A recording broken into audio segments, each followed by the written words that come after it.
omuyimbi King Saha yakoze kamuli wali e Busoga ha kyabadde kintabula kyennyini anti t-shirt bazigyemu ne baziwanika waggulu.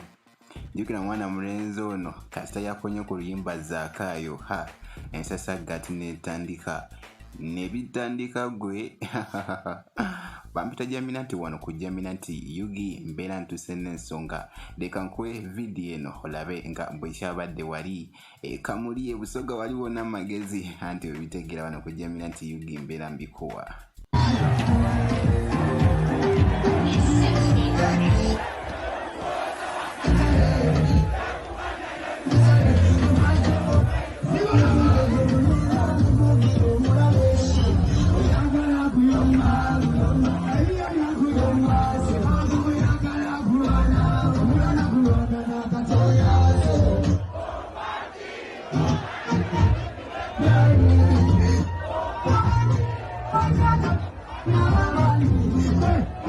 Hey!